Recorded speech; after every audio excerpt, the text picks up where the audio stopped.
بسم الله الرحمن الرحيم.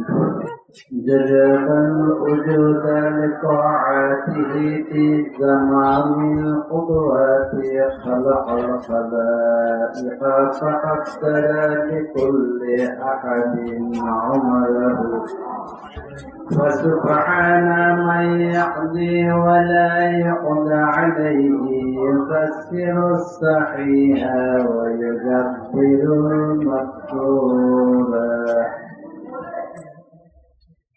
أشهد أن لا إله إلا الله وحده لا شريك له، وأشهد أن سيدنا ونبينا ومحبوبنا وبشيرنا ونذيرنا وطبيبنا وطبيب أرواحنا وحبيبنا وحبيب ربنا محمدا عبد الله ورسوله، أرسله بالحق بشيرا ونذيرا وداعيا إلى الله بإذنه وسراجا منيرا। উপস্থিত আশিকে রাসূল তরিকতপন্থী বিভিন্ন দূর দূরান্ত থেকে আগত মেহমানবৃন্দ, আসসালামু আলাইকুম ওয়া রাহমাতুল্লাহ।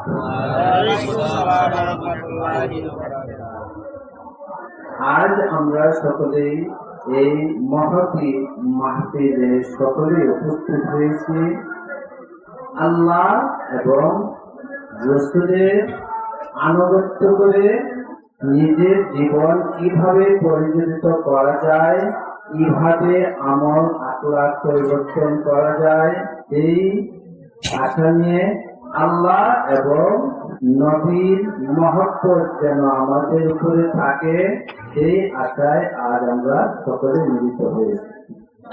আল্লাহ পাক যেন আমাদের সেই আশা আকাঙ্ক্ষা কবুল করেন, এই বাসনা আমাদের সকলে।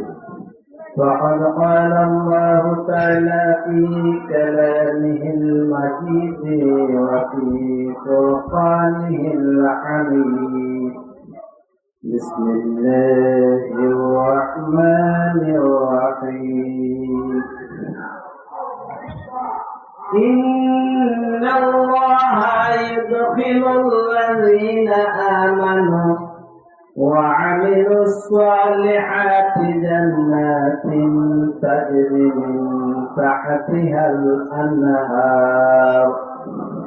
আমার মহান আল্লাহ পাক বলেন, যারা ঈমান আনে নবী মুহাম্মদ সাল্লাল্লাহু আলাইহি ওয়াসাল্লাম ও কোরআনে এবং সৎকর্ম করে, আল্লাহর আনুগত্য করে, নবীর আনুগত্য করে, আল্লাহ তাদেরকে দান করবেন, দাখিল করবেন জান্নাতে, যার নিম্নতে দিয়ে নদী প্রবাহিত। সেই নদী হলো পানির নদী, দুধের নদী, মধুর নদী এবং পবিত্র শরাবের নদী। এখন আমরা জান্নাতে যাব। এই আয়াতের মধ্যে তিনটা অংশ আছে। এক অংশে আমার মহান আল্লাহ পাক বলেন, ইন্নাল্লাহা ইউদখিলুল্লাযীনা আমানু, যারা ঈমান আনে আল্লাহ, নবী মুহাম্মদ সাল্লাল্লাহু আলাইহি সাল্লাম এবং কোরআনে।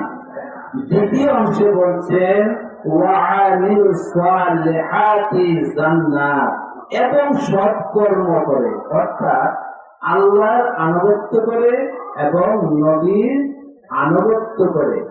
তৃতীয় অংশে বলছেন তাজরি মিন তাহতিহাল আনহার, যার নিম্ন দেশ দিয়ে দুধের নদী, মধুর নদী এবং পবিত্র শরাবের নদী প্রবাহিত। এখন সেই জান্নাত আমরা পেতে গেলে এই সাবানে রাত্রে আমরা কিছু কাজ করতে হবে, কিন্তু সেই কাজটা সম্পর্কেও কিছুটা আমরা ওয়াকের হাল হওয়া দরকার। চন্দ্র মাসের অষ্টম মাস, এই মাসটার নাম হলো শাবান মাস। শাবান অর্থ শাখা প্রশাখা বের হওয়া। আরেকটি হলো শিব শব্দ থেকে শাবান শব্দের উৎপত্তি বা নির্গত হয়েছে, যার অর্থ হলো পাহাড়ে যাওয়ার পথ অথবা কল্যাণের পথ।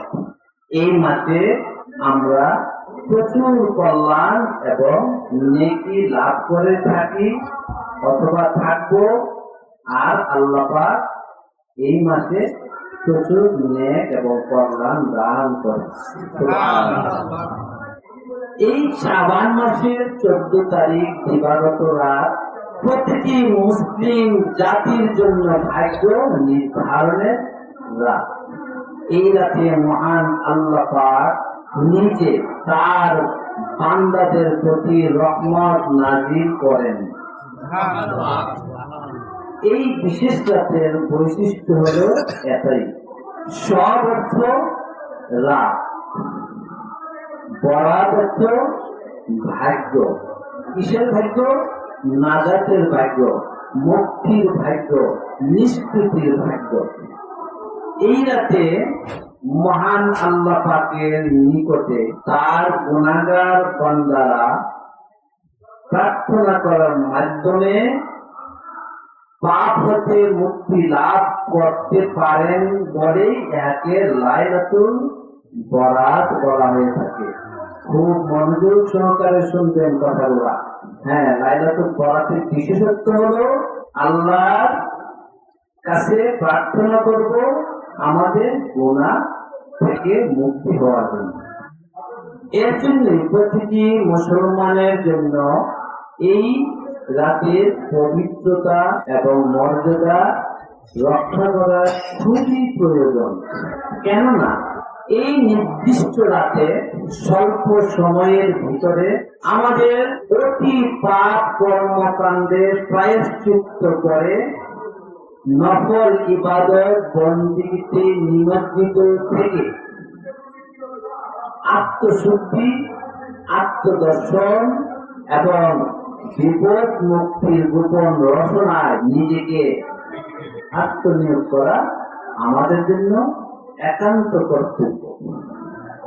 ভাগ্যের প্রতিফলন হয় বুদ্ধিতে, আর বুদ্ধির প্রতিফলন হয় কর্মে। এইভাবেই আমাদের ভাগ্য হয় কর্মের সাথে সংযুক্ত। ভাগ্যে আছে এটা হইতে না, এটা বললে চলবে না। আমরা কর্মটি ভাগ্যের সাথে সংযুক্ত করতে হবে। কর্ম ছাড়া কি ভাত খাওয়া যাবে? ভাতটা খেতে গেলে জায়গায় পৌঁছাইতে হবে। আল্লাহরের কাছে গেলে আগে রাখতে হবে, তাহলে আমাদের ভাগ্য সুপ্রসন্ন হবে। এই সহবরাত হল পুরনো একটি বছরে কর্মের রুহানি সূক্ষ্ম জগৎ। এই সর্বরাত হলো কি, একটা বছর পর পর সর্বরাতটা আছে। সেটা হলো কি, একটি বছরের যা আমরা কর্ম করছি এর সূক্ষ্ম রুহানি জগৎ, যাহা নূরের ফলকে মহান আল্লাহ পাকের আদেশে আমাদের জীবনকাল ও বছরের কর্মফলের উপর নবনির্ধারিত ভাগ্যলিপি। কথাটা পরিষ্কার? তাহলে প্রতিটা বছরের অতীত পার হয়ে নতুন আছে, ভাগ্যের চক্র চলে। এই সর্বরাতে আবার নতুন ভাগ্য আমাদের জন্য নির্ধারণ হবে।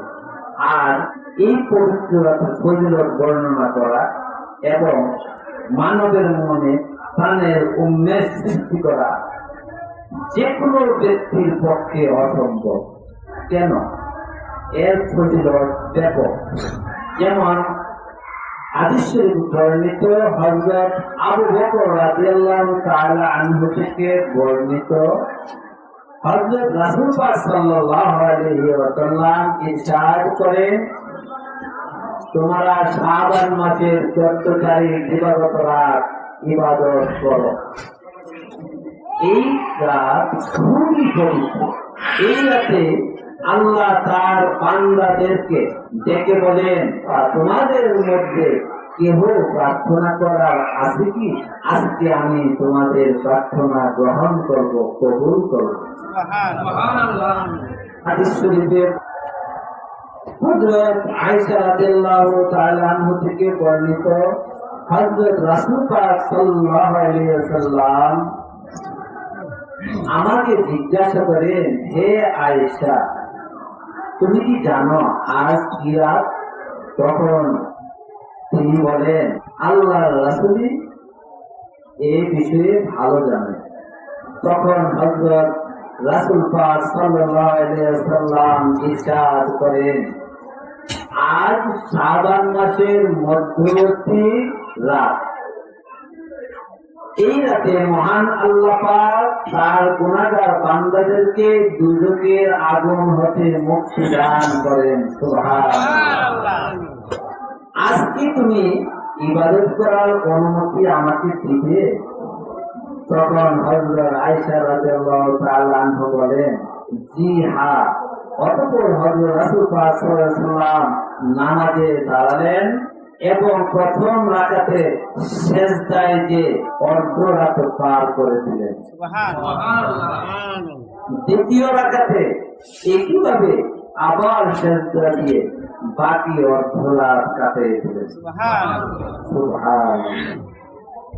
তাহলে এই রাতের ফজিলত আমরা বন্দী করতে হবে। এই রাতকে শাহাদাতের রাত বলা হয়। এই যে সর্বরাত রাতটা, এটাকে শাহাদাতের রাত বলা হয়। হাদিস শরীফে বর্ণিত, হযরত রাসূল পাক সাল্লাল্লাহু আলাইহি ওয়াসাল্লাম তার উম্মতদের জন্য 13 শাবান দিবাগত রাত্রে আল্লাহর নিকট সুপারিশ করেছিলেন। তখন আল্লাহ পাক এই সুপারিশ 3 ভাগের 1 ভাগ কবুল করেছিলেন। একইভাবে 14 তারিখ দিবাগত রাত আবার আল্লাহর কাছে সুপারিশ করেন। আল্লাহ পাক বাকি 2 ভাগের 1 অংশ আবার কবুল এবং মঞ্জুর করেন।